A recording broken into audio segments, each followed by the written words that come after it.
Rapporteur spécial de la Commission des finances. Oui, merci Monsieur le Président, Madame la Ministre, mes chers collègues. Dans un contexte de redressement des comptes publics, le projet de loi de finances 2018 s'attache à préserver le soutien nécessaire à la presse, à l'audiovisuel public, aux médias, aux livres et aux industries culturelles. Je dirais que malgré ce contexte budgétaire, il appartient à l'État de soutenir la création, de défendre une information de référence, d'aider à la transformation numérique de l'offre et de défendre le rayonnement international de la France. Les crédits 2018 de la mission Médias, Livres et Industries culturelles s'élèvent à 555,4 millions d'euros et à périmètre constant sont stables. Cela permet de donner au ministère de la Culture les moyens de conduire des politiques publiques efficaces et ambitieuses. Les moyens dédiés à la politique en faveur du livre, de la lecture et des industries culturelles s'élèvent en 2018 à 270 millions d'euros. Mais la baisse apparente par rapport aux crédits inscrits en loi de finances initiale pour 2017 correspond à un transfert de crédit d'un montant de 9,2 millions d'euros. Dans le programme 224, éducation artistique et culturelle, pour permettre de financer notamment le développement des contrats territoire lecture et des projets comme rendez-vous en bibliothèque à destination des scolaires. En prenant donc en compte ce transfert des crédits, ainsi que la prise en charge désormais par le CNC des interventions déconcentrées en faveur de la diffusion des œuvres cinématographiques sur tout le territoire, le programme 334 Livres et Industries culturelles est considéré à périmètre constant en hausse de 3%. Ces crédits sont principalement consacrés au financement de la BNF et aux travaux du quadrilatère Richelieu.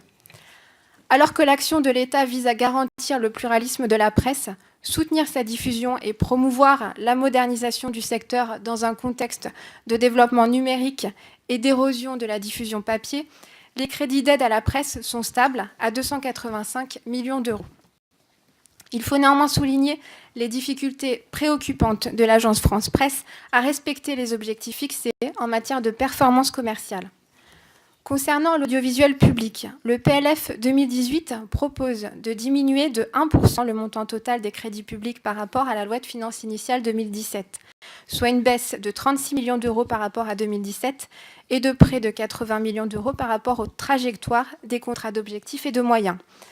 Les dotations aux organismes de l'audiovisuel public sont ainsi ramenées à 3,9 milliards d'euros. La réduction du soutien de l'État à France Télévisions, appréciée dans la dynamique du COM, atteint 50 millions d'euros. L'effort d'économie demandé n'est pas négligeable et doit mener à une réflexion autour d'une définition ou d'une redéfinition d'une politique de l'audiovisuel public. Cet effort budgétaire conséquent demandé à France Télévisions peut être d'autant plus mal compris par l'entreprise qu'elle s'est déjà engagée dans un processus de rationalisation de ses dépenses, en grande partie par la maîtrise de sa masse salariale. Des efforts ont été effectués en matière de coopération, permettant la création très rapide en 2016 de la chaîne de télévision France Info, ou encore le déploiement du lourd projet Info 2015 de fusion des rédactions nationales de France 2 et de France 3. De nouveaux projets devraient voir le jour, comme le lancement d'une nouvelle offre numérique de vidéos à la demande ou la création d'un nouveau modèle audiovisuel public régional porté par l'antenne de France 3 Nouvelle-Aquitaine. Il reste que l'audiovisuel public doit poursuivre sa dynamique de transformation structurelle.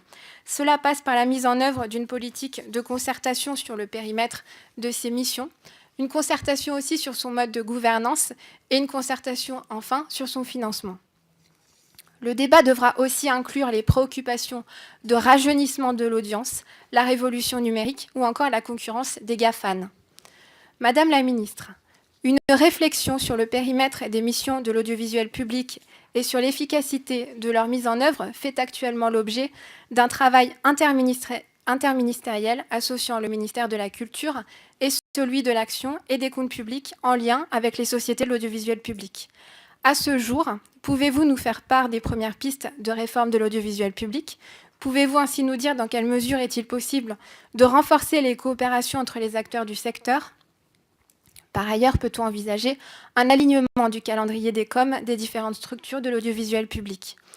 Enfin, dans un contexte concurrentiel accru autour du développement des offres numériques de services de vidéo à la demande par abonnement, est-il prévu d'engager une réflexion qui permettrait de résoudre les questions de droit, pour permettre à France Télévisions de bâtir un catalogue vaste, diversifié et attractif. Je vous remercie. Merci beaucoup. Béatrice Piron.